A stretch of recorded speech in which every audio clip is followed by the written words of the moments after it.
अस्सलामुअलैकुम welcome back to my channel. उम्मीद करती हूँ क्लास 9 आप खैरियत से होंगे। आज की वीडियो में क्लास 9 इंग्लिश का गेस्ट पेपर शेयर करने जा रही हूँ। आपकी एग्जाम प्रिपरेशन में बहुत मदद करेगा। अगर आप वीडियो को अंत तक देखेंगे तो आपको इंपॉर्टेंट क्वेश्चंस और यूजफुल टिप्स मिलेंगी। तो चलिए शुरू करते हैं और वीडियो को लाइक कर दें, शेयर करें और सब्सक्राइब करना मत भूलिएगा ताकि जैसे ही नए गेस्ट पेपर अपलोड हो तो फौरन नोटिफिकेशन आप तक पहुंच सके। तो सबसे पहले बेटा हमारे पास यहाँ पे आ जाता है एमसीक्यूज वाला क्वेश्चन। तो एमसीक्यूज वाले क्वेश्चन में चेक कर लें। सबसे पहले हमारे पास यहाँ पे पूछा गया है the girls dash net ball. तो यहाँ पे क्या आपके पास आंसर आ जाएगा इज आर प्लेइंग, क्योंकि यहाँ पे द गर्ल्स आ रहा है तो यहाँ पे जो है वो प्लूरल है तो यहाँ पे आ जाएगा आर प्लेइंग। नेक्स्ट आपके पास सेकंड है it dash to rain and horse, तो आपके पास यहाँ पे आ जाएगा बिगिन। थर्ड वाला आपके पास है they dash Pakistan before the end of the year, तो यहाँ पे आ जाएगा विल हैव लेफ्ट, तो यहाँ पे आपने इसका ए वाला ऑप्शन लगा देना। फोर वाला है इट डैश इन विंटर, तो यहाँ पे आ जाएगा रेन्स। नेक्स्ट आपके पास है five it dash since last night, तो यहाँ पे आपके पास आ जाएगा हैज़ बीन रेनिंग, तो यहाँ पे इसको लगा लें, चेक कर लें हैज़ बीन रेनिंग। यहाँ पे हैड लिखा गया लेकिन यहाँ पे बेटा यहाँ पे आएगा हैज़ बीन रेनिंग। नेक्स्ट हमारे पास आ जाता है second choose the correct word spelling in the column, तो यहाँ पे हमने सिर्फ इसके जो है करेक्ट स्पेलिंग बताने, तो सबसे पहले आपके पास इसका ऑप्शन आ जाएगा बी वाला ऑप्शन। सेवन वाले का आपके पास है बिकन, तो बिकन BECKON, तो यहाँ पे ये बस डी वाला ऑप्शन है। नेक्स्ट आपके पास है एट वाला, तो एट वाले का आंसर आपके पास यहाँ पे बेटा आ जाएगा INCLUSIVE, तो ये आपके पास ये वाला डी वाला ऑप्शन। नाइन आपके पास प्रोस्पेरिटी, तो यहाँ पे PROSPERTY प्रोस्पेरिटी, तो यहाँ पे इसका आपका ए वाला ऑप्शन है। नेक्स्ट हम बात कर लेते हैं यहाँ पे इसके एमसीक्यूज नंबर के थर्ड पार्ट की, तो यहाँ पे चेक कर ले हमारे पास 10 वाले का आंसर है रिकमेंडेड इट कंसाइडर एज कमोडेंटेड क्वांटिटी, तो ये कौन सी है आपके पास क्वांटिटी, तो इसका आंसर आपके पास यहाँ पे आ जाएगा बेटा, ये सारे एमसीक्यूज बेटा आपने कर लें। नेक्स्ट आपके पास यहाँ पे आ जाता है फोर वाला पार्ट, तो फोर वाले पार्ट में चेक कर लें आपके पास यहाँ पे है 15 वाला। 15 में चेक करें आपके पास दिया गया she read a book the sentence is, तो ये सेंटेंस कौन सा है बेटा, ये आपके पास सिंपल सेंटेंस है। 16 happiness is an important for, तो यहाँ पे इसका आंसर आपके पास है नाउन। नेक्स्ट 17 है द बुक इज माइन, तो इसका आंसर आपके पास पोजेसिव। नेक्स्ट है 18 शीला बिग sang beautifully the underline adverb, तो ये आपके पास है एडवर्ब ऑफ मैनर। 19 आपके पास है reading is my hobby underline word is and, तो इसका आंसर आपके पास बेटा यहाँ पे आ जाएगा सी। तो बेटा ये सारे एमसीक्यूज मैंने आपको करवा दिए, तो उम्मीद है आपको समझ भी आई होगी। वीडियो को लाइक कर दे, शेयर कर दे और सब्सक्राइब करना मत भूलिएगा। अल्लाह ताला से दुआ है कि अल्लाह ताला आप सबको कामयाब करे, तो आपने कमेंट सेक्शन में आमीन लाजमी लिख देना है। सबसे पहले बात कर लेते हैं यहाँ पे सब्जेक्टिव पार्ट की, write questions to any answers, तो यहाँ पे आपके पास सवाल दिए गए हैं बेटा 5, जिसमें से आपने 3 करने और टोटल इसके नंबर कितने आपके पास 6 हैं। तो नेक्स्ट हम यहाँ पे बात कर लेते हैं। पहला सवाल आपके पास आ जाता है what is kind. What is kind, यहाँ पे चेक कर ले इसके आपके पास पहला सवाल है what kind competition was held at ओकाज एवरी ईयर।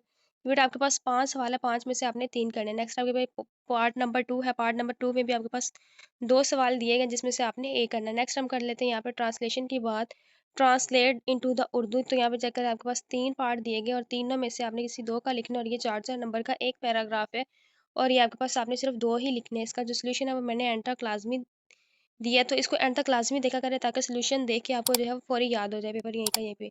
सवाल नंबर 4 में इफ वाली जो है आपके पास पोइम, उसका स्टैंजा भी लिख सकते हो और आप समरी भी लिख सकते हैं। Use any 5 of the following word, तो यहाँ पे आपके पास 5 वर्ड्स दिए गए, इसमें से आपने कोई से 5 लफ्ज लिख लेने। नेक्स्ट आपके पास आ जाता है सवाल नंबर 6, write a letter to your friend congratulation him on the marriage on his sister, या फिर आप इस इसकी जगह पे लिख सकते हैं आप बिग रिवॉर्ड, या फिर आप इस यहाँ पे डायगोनल है बिटवीन ब्रदर एंड सिस्टर कॉन्स्टेनिंग टाइम। तो 7 वाला आपके पास है न्यूज़पेपर पे आपके पास पैराग्राफ आया कम्प्रीहेंसिव का, तो इसको बेटा आपने एंड तक लाजमी रीड करना है और फिर इसके बाद आपने यहाँ पे इसको सवालों के जवाब जो है उसको राइट कर देना है। नेक्स्ट आपके पास बेटा यहाँ पे आ जाता है translation any 5 of the sentence in the following, तो आपके पास बेटा 8 सेंटेंस दिए गए जिसमें से आपने 5 करने हैं और आपके जो टोटल नंबर बनते हैं वो कितने बनते हैं आपके पास 10 बन जाते हैं। नेक्स्ट आपके पास सवाल नंबर 9 है। सवाल नंबर 9 में आपके पास यहाँ पे नोट दिया गया English medium for reason candidate will write 10 sentence about how to keep our town clean, तो ये वो बच्चे लिखेंगे इंग्लिश मीडियम वाले, तो बाकी आप जो दूसरे बच्चे हैं वो यहाँ पे लिखेंगे active voice and passive voice. Next हम इसकी बात कर लेते हैं सोल्यूशन की। तो सोल्यूशन में चेक करें, हमारे पास शॉर्ट क्वेश्चन में पहला सवाल है, what kind of competition was held in ओकास। तो ये इसका आंसर है, इसको आपने नेक्स्ट आपके पास है सवाल नंबर 2, व्हाई डू थिंक कायदे आजम। तो ये इसका आंसर यहाँ से लेके यहाँ तक है। नेक्स्ट हम बात कर लेते हैं सवाल नंबर 3, इसका भी आंसर यहाँ से लेके यहाँ तक है। ये सवाल नंबर 4 और ये सवाल नंबर 5 है। तो इसके आंसर्स भी यहाँ पे मौजूद है, इसको स्टॉप करके इसका स्क्रीनशॉट ले लें। नेक्स्ट हम बात कर लेते हैं यहाँ पे सवाल नंबर 2, प्ले क्वेश्चंस। तो यहाँ पे प्ले के जो जितने भी 2 सवाल दिए गए, तो उसके आपने एक राइट करना है, इसके भी आंसर्स मौजूद है, इसको भी आपने लाजमी करना है। नेक्स्ट बात करते हैं पैराग्राफ की। तो यहाँ पे 3 पैराग्राफ ये दिए गए हैं। जैसे कि पहला पैराग्राफ है आपके पास, हज़रत मोहम्मद सल्लल्लाहु अलैहि वसल्लम 38 बरस के हुए तो आपने अपने ज़्यादातर वक़्त तन्हाई और मरकबे में गुजारते थे। गारे हिरा में आप खाने पीने की अशिया के साथ गोशे नशीन हो जाते और अल्लाह की याद में दिन और हफ्ते गुजारते थे। इंतज़ार का वक़्त ख़त्म होने को था। तो ये पहला पैराग्राफ है। सेकंड पैराग्राफ आपका कायदे आज़म मोहम्मद अली जिन्ना एक मुमारे कौम और अजीम मुहिब वतन है। वो बरसगीर के मुसलमानों की इक़्तिदार, सकाफ़त और रवायात का तहफ़्फ़ुज़ करना चाहते थे। उन्होंने इनके लिए एक अलहदा वतन हासिल करके मुसलमानों की शिनाख्त का एहसास दिया। उन्होंने फरमाया, हमें जब हुब्बुल वतनी का वो जज़्बा पैदा करना चाहिए जो हम सबको एक मुत्तहिद और मज़बूत कौम में परो दे। नेक्स्ट आपके पास है बेटा थर्ड वाला पार्ट। तो थर्ड वाले की भी यहाँ पे देखें पूरी ट्रांसलेशन मौजूद है, इसको भी आपने एंड तक लाज़मी करना है। यहाँ पे सवाल नंबर 4 में बेटा आपके पास यहाँ पे स्टैंज़ा है। तो स्टैंज़ा भी लिख सकते हैं और इसकी आप समरी भी लिख सकते हैं, जो आपको ज़्यादा बेस्ट लगे वो आप यहाँ से लिख सकते हैं।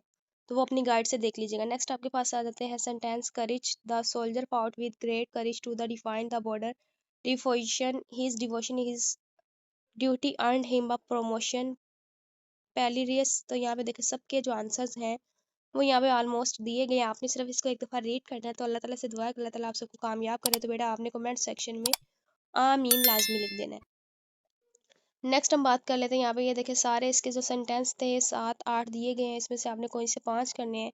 तो इनको स्टॉप करके एक दफ़ा रीड जो है वो लाजमी कर लीजिएगा। नेक्स्ट आपके पास आ जाता है कम्प्रीहेंसिव का न्यूज़पेपर का कम्प्रीहेंसिव का पैराग्राफ। ये इसका आंसर है, ये सेकंड का आंसर दिया गया आपके पास और ये आपके पास थर्ड का जाता है 7 का भी आंसर आपके मौजूद है और ये 8 का है। यहाँ पे चेक करें ऑलमोस्ट सबके आंसर जो हैं वो आपके सामने मौजूद है।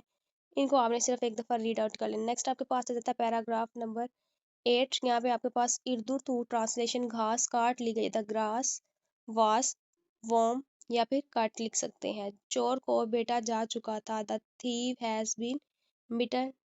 तो नेक्स्ट हमारे पास है यहाँ पे, वो अपने गुनाहों पर शर्मिंदा हो रहा था, he is feeling ashamed of his sin. Next आपके पास है लाहौर में कल से बारिश नहीं हो रही, it has not be raining in Lahore since yesterday. मैं तैरना जानता हूँ, I know how to swim.